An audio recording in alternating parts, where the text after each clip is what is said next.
quatrième. Alors, voici aujourd'hui une vidéo qui va essayer de vous expliquer comment fonctionnent deux sites internet que vous devez utiliser pour l'étude de cas sur l'itinéraire du t-shirt. Vous savez, c'est votre première étude de cas sur le début de séquence sur mer et océan, un monde maritimisé. Donc cette vidéo est une vidéo explicative, mais en aucun cas c'est une vidéo de correction. C'est-à-dire que c'est pour ça que je ne me mets pas en scène, je mets vraiment l'écran au centre de manière à ce que vous puissiez bien suivre les consignes. Tous les exemples que je vais donner sont des exemples, bien entendu, qui ne sont pas exacts par rapport à ce que vous avez à faire dans votre étude de cas. C'est-à-dire que je vais choisir des lieux et je vais choisir des situations qui ne sont pas possibles dans votre étude de cas. Donc ce n'est pas une correction, bien entendu. Toutes les étapes que je vais vous montrer ici, ce sera à vous de les refaire en prenant en compte la particularité de votre étude de cas, c'est-à-dire tout simplement les lieux, les itinéraires et les spécificités de votre produit qui est le t-shirt, comme vous avez pu déjà le constater. Alors, je vais vous montrer. Donc, ici, je vous ai mis deux pages. La première, on va dire, chose que vous allez devoir faire, c'est aller sur le site de la CMA-CGM. Alors, la CMA-CGM, c'est tout simplement une compagnie maritime de transport de marchandises. Il y en a d'autres. J'ai choisi celle-ci parce que sur son site, on peut avoir tout simplement la possibilité de choisir un itinéraire et de calculer le temps de trajet que va prendre tout simplement votre marchandise entre un port d'arrivée, un port d'embarquement et un port de débarquement de votre marchandise. Donc c'est intéressant pour pouvoir estimer à peu près combien de temps met un produit pour arriver jusqu'à vous. Donc si vous cliquez sur ce lien, vous allez tomber sur la page tout simplement d'accueil de cette entreprise, une entreprise donc ici, qui propose dès sa page d'accueil la possibilité de calculer un itinéraire entre un port de départ et un port d'arrivée. Donc normalement, vous allez trouver dans votre étude de cas des lieux où vous avez votre t-shirt qui va être chargé et où il va être déchargé. Le t-shirt ou la matière première, hein, puisque bien entendu, avant de devenir un t-shirt, il était un textile simple. Alors, pour calculer l'itinéraire, moi je vais vous donner deux lieux donc, qui ne sont pas du tout dans votre étude de cas. Par exemple, si vous avez un itinéraire entre le port de Tokyo et le port, on va dire Singapour. Vous avez le port de Singapour et le port de Rotterdam. D'accord? Donc là, vous mettez rechercher. Et là, vous tombez sur des solutions en fait, qui vous sont proposées pour faire transporter votre marchandise. Bien entendu, moi, je ne vends pas de marchandise. Je n'ai donc pas d'intérêt à prendre un créneau, mais ça nous permet quand même de voir à quel moment il y a des navires qui vont partir et combien de temps ils vont mettre pour atteindre votre destination. Alors ici, on voit que par exemple, il y a une solution, c'est le Service French Asia Line Free, donc FAL 3. Et cette solution permet de passer donc, de Singapour à Rotterdam, donc en 25 jours. Donc là, vous avez par exemple le temps que va mettre votre navire pour rejoindre votre destination, ce qui va être intéressant par rapport à l'une de vos activités à compléter. Donc vous avez le nom de la ligne qui est écrit ici, vous avez la durée du trajet et vous avez d'autres informations assez intéressantes que vous pouvez relever et qui seront à remettre dans vos tableaux. Déjà par exemple le nom de votre navire, bon ici par exemple ce sera l'APL Changi, si vous prenez l'horaire 1, bien entendu il y a plusieurs horaires de possibles. L'un ou l'autre sera important, insignifiant. Vous choisissez une des possibilités. Bien entendu, je ne vous oblige pas à choisir l'horaire numéro 1 à chaque fois. Si vous préférez l'horaire 2, c'est vous qui voyez. Tant que derrière, ça reste cohérent et que vous allez au bout des choses, ça va. Donc ici, moi, je vais prendre l'horaire 1, donc 25 jours de trajet, avec l'APL Changi, qui sera donc le navire sur lequel je vais charger ma marchandise fictive. Et j'ai une autre information importante. C'est du coup l'itinéraire visible au niveau d'une carte. Si vous avez le lien ici, quand vous voyez le mot service, avec le même nom qui est écrit ici, mais cette fois-ci en surbrillance bleue, là vous cliquez dessus et vous allez tomber sur une carte. Cette carte, ce sera intéressant de la garder de côté, parce qu'elle vous montre tout simplement le trajet que fait votre navire avant d'arriver du coup jusqu'à Rotterdam. Alors vous, par exemple, vous avez commencé à Singapour.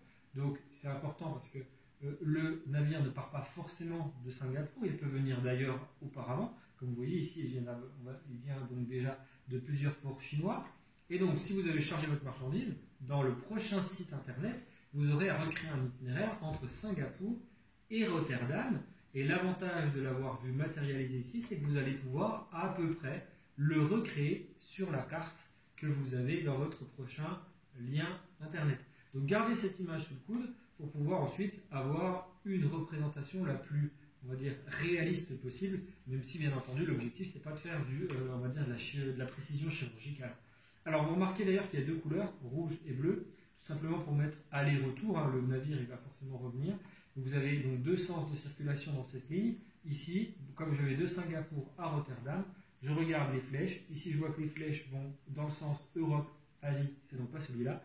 C'est donc bien l'itinéraire en bleu, c'est-à-dire avec la flèche qui va dans le sens de Singapour jusqu'à Rotterdam.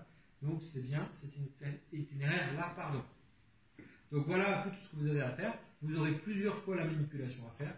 Donc avoir la carte, peut-être la garder, vous pouvez l'enregistrer en faisant un clic droit, enregistrer l'image sous, vous mettez le nom de l'itinéraire et puis du coup vous pourrez la retrouver dans la partie suivante. Alors, deuxième partie de la vidéo, il s'agit d'aller cette fois-ci sur le site internet UMAP. Alors UMAP, c'est un logiciel donc, de cartographie qui permet en ligne de créer un certain nombre de choses sur une carte qui va donc être un support ou sur lequel on peut mettre des itinéraires, on peut mettre des filtres, on peut mettre des points. Bref, on peut l'utiliser comme si c'était un support brouillon et ça permet de faire pas mal de choses intéressantes. Donc si je clique sur UMAP, donc je tombe sur la page d'accueil. Sur cette page d'accueil, je peux tout simplement commencer par créer une carte sans avoir à créer de compte ni rien du tout. Donc vous créez une carte, ici, et vous êtes centré là sur eh bien, tout simplement l'Europe continentale avec donc la France ici et donc l'Angleterre là. Vous avez la possibilité de dézoomer, ce qui est important puisqu'en plus votre étude de cas n'est pas centrée sur la France ni l'Angleterre. Là je donne une réponse mais je pense que tout le monde l'a deviné. Donc vous avez ici la carte du monde. Une carte du monde qui est infinie. Hein. Regardez, si vous tournez, vous revenez en arrière et ainsi de suite. On peut vite s'y perdre. Donc évitez bien entendu de trop vous amuser au départ. Alors il y a aussi un petit piège avec ce système donc, de cartes, j'y reviendrai après, c'est le fait que tout simplement ça vous place des points à un endroit. Or pour vous ce serait plus intéressant de les placer à un autre endroit. Alors là, quand vous allez tomber sur ce site, vous allez devoir donc créer votre itinéraire de manière matérialisée sur votre carte. Et donc, vous allez donc utiliser un certain nombre d'outils ici. Alors, déjà, premièrement, vous pouvez placer des points. Alors, les points, vous avez vu, ils sont ici. Donc là, vous avez la possibilité de dessiner plusieurs choses. Vous pouvez dessiner une zone, vous pouvez dessiner des lignes, vous pouvez dessiner un point. Alors, avant de dessiner un point, il va falloir savoir où le placer. Donc moi, par exemple, comme je veux calculer l'itinéraire entre Singapour et Rotterdam, dans mon exemple fictif, je vais donc commencer par aller localiser Singapour. Donc là, je vais cliquer, vous avez vu, j'ai cliqué sur la petite loupe qui est donc située sur la partie gauche de l'écran. Donc là, je vais chercher Singapour. Alors, peut-être que si je mets en anglais, ça ira mieux. Singapour. Là, je me retrouve dans une zone assez zoomée, d'accord? Donc là, il va falloir toujours dézoomer parce que ça vous centre tout de suite vers le centre de votre lieu. C'est-à-dire si par exemple j'avais mis Lure, ça me mettrait sur le centre de Lure directement. Donc là, il faut absolument dézoomer. Je vais voir si je suis au bon endroit quand même. Effectivement, c'est bon, je ne me suis pas trompé de point. Ici, vous avez bien la ville de Singapour, donc, qui est à l'extrême sud-est de l'Asie. Donc comme vous êtes au niveau de Singapour, dès le moment où vous êtes à peu près centré sur votre ville, moi en l'occurrence comme c'est un port, je vais essayer de trouver le port, bon, il est ici, je vais y placer un point. Donc là je clique sur le bouton placer un point, je me centre ici, allez hop, je mets là, et donc quand je place un point il me propose de le nommer. Donc là je vais tout simplement noter, je ne vais pas m'embêter, le nom, port de Singapour.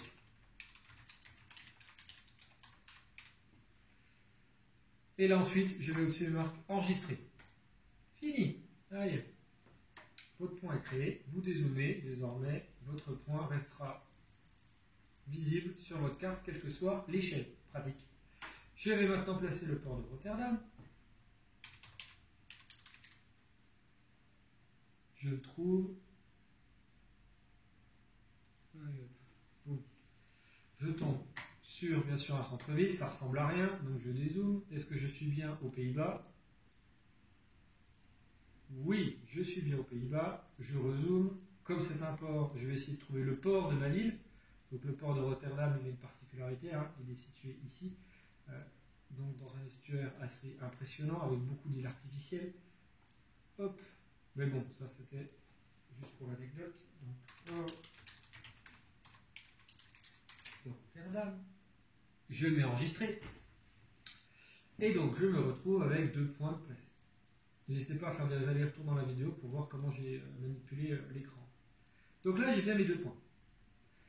Ici, je vais maintenant devoir calculer un itinéraire. Pour calculer un itinéraire, c'est simple. Je vais donc cette fois-ci aller sur la partie droite, toujours retrouver cette fois-ci créer une ligne. Alors là, normalement, j'ai gardé ma petite page avec ma carte de côté, donc je sais à peu près que ça doit faire cet itinéraire-là. Je le visualise. Une fois que c'est fait, je me centre à peu près sur la zone pour avoir tout représenté. Et c'est parti. Et là, on y va schématiquement. L'objectif, c'est de gagner du temps, c'est pas non plus d'être très précis. Éviter de survoler les continents, on est d'accord. Hein. À un moment donné, si vous me traversez l'Arabie Saoudite en volant, j'ai jamais vu des porte-conteneurs qui volent dans les nuages. Donc là, vous êtes censé suivre un maximum un itinéraire maritime, on est bien d'accord. Ici, il y a juste une zone de terre qui est un peu à retrouver. Ici, c'est le canal de Suez. Mais sinon, on y arrive. Alors, allons-y. Alors, moi, je vais peut-être zoomer un petit peu. Non, je vais commencer comme ça. Allez, parce que là, ça me permet. Hop, on y va. Mon navire fait ça. Tac, tac, tac. On y va progressivement.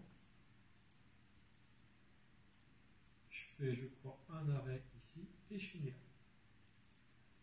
Voilà. Donc là, je vais mettre itinéraire. Dès le moment où on double-clique à la fin sur l'itinéraire, ça nous l'enregistre. Donc là, on peut mettre itinéraire. Singapour, Rotterdam. Il n'y a rien de compliqué, hein. Vous allez voir, c'est très simple. Donc on dézoome, et là j'ai mon itinéraire qui est donc créé. Alors, une fois mon itinéraire créé, ça me permet d'avoir une partie de mon schéma.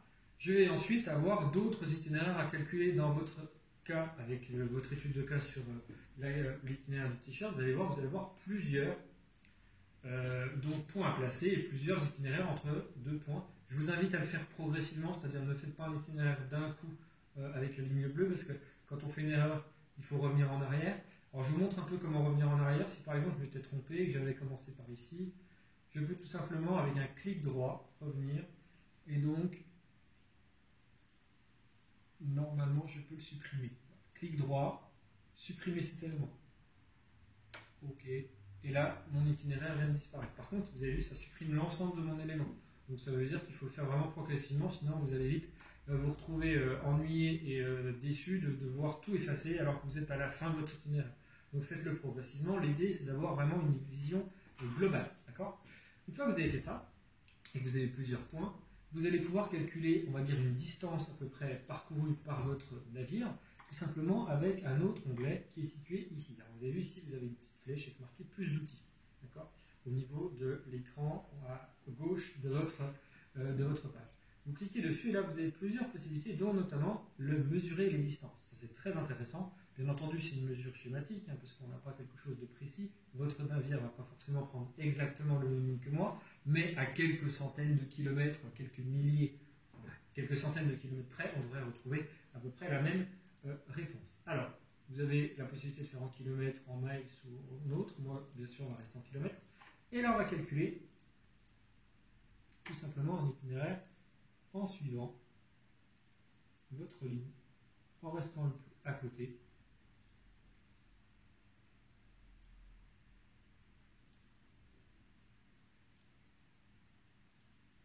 Faites attention, vous avez vu, parce que quand vous revenez sur la ligne, vous avez la main qui se met, et donc ça veut dire que ça va recliquer dessus, et donc ça va vous finir votre itinéraire, et donc ça pourrait devenir embêtant. Voilà. Donc moi, en étant à peu près schématique, vous remarquerez que j'en suis à 15 442 km. Donc je pourrais noter sur mon tableau, si j'avais fait à faire l'itinéraire entre les deux ports, que mon navire a parcouru environ 15 400 km pour pouvoir atteindre le port de Rotterdam. C'est déjà important. Si certains vont trouver 15 003, certains vont trouver 15 002 ou 15 800, quelle importance? Vous êtes à peu près tous à 15 000 km normalement. Donc vous devriez vous retrouver avec des choses assez similaires, assez semblables. Ça nous donne quand même une ordre d'idée un ordre d'idée sur la quantité de distance qui a été parcourue par votre navire. Donc une fois tout fait, on va dire toutes les étapes mises dans votre carte, vous allez vous retrouver avec un itinéraire complet, ce qui permettra d'estimer la distance qu'aura parcouru votre t-shirt entre le moment où il a été créé et le moment où il a été du coup vendu. D'accord ? Alors,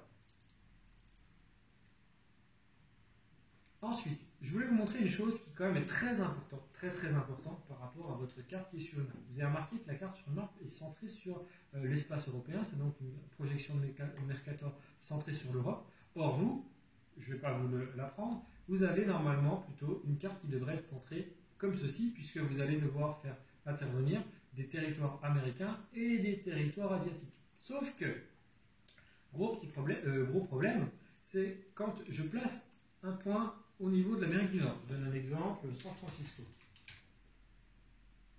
Si je place San Francisco, hop, je vais mettre un point.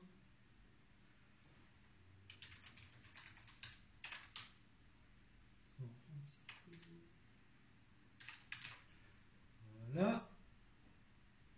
Voilà comment j'ai fait San Francisco, je ne reviens pas.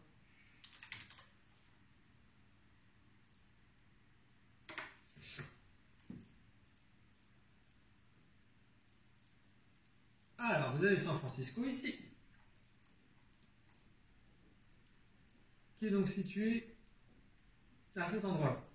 Par contre, vous avez remarqué quand j'ai créé Singapour, qui est en Asie, ils m'ont placé le point ici. Si je place par exemple la ville de Tokyo,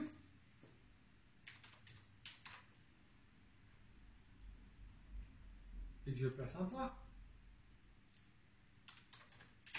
vous allez comprendre, hein. Restez sur la vidéo, c'est très important.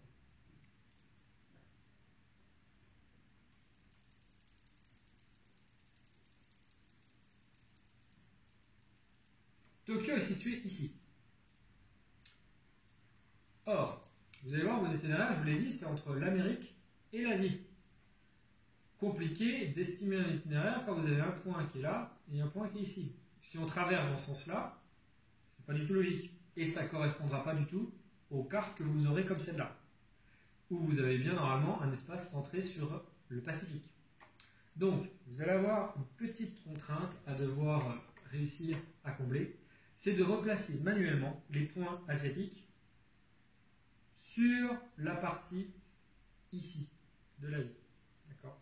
Donc ça va être un peu compliqué. Après, vous pouvez faire l'inverse avec les espaces américains, hein, si vous voulez. Moi, je pense que c'est mieux de replacer les points asiatiques. Donc là, par exemple, vous avez placé Tokyo.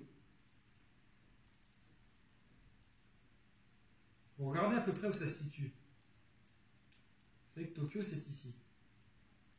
Donc, vous visualisez bien. Limite, vous pouvez même faire une imprime, on va dire un imprimé écran, si vous voulez. Et ensuite, vous allez revenir dans la partie vierge ici. Retrouver Tokyo. Et là, vous allez pouvoir remettre un point.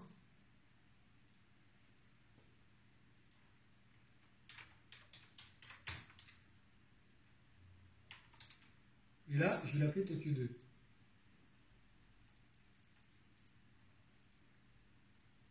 Là, vous avez cette fois-ci le point qui est là, qui est bien placé, alors qu'à la base, vous l'aviez placé ici.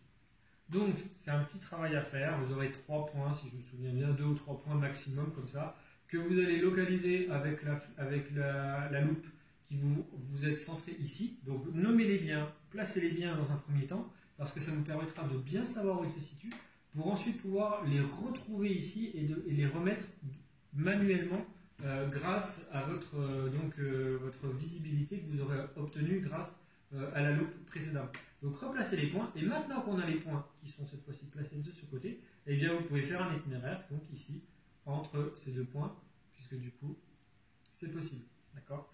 Donc c'est juste la petite difficulté. Normalement, quand on est en classe, je l'explique en direct, c'est beaucoup plus simple. Là, vous êtes tout seul, j'espère que la vidéo vous aidera. Voilà ce qu'il vous reste à faire pour faire votre activité. Donc normalement avec ça vous êtes capable de tout faire. S'il y a des problèmes, regardez bien le PowerPoint. J'ai également mis quelques astuces. J'ai également essayé de développer les idées avec des captures d'écran. Et puis s'il y a un autre problème, n'hésitez pas à envoyer moi un mail. Et j'attends votre travail bien entendu en fonction de, on va dire, du calendrier que je vous donnerai dans la semaine et la semaine prochaine. Voilà, merci d'avoir regardé cette vidéo. Un peu moins intéressante, je pense, au niveau du rythme, mais qui doit normalement vous permettre de bien travailler. Merci à vous, à la prochaine.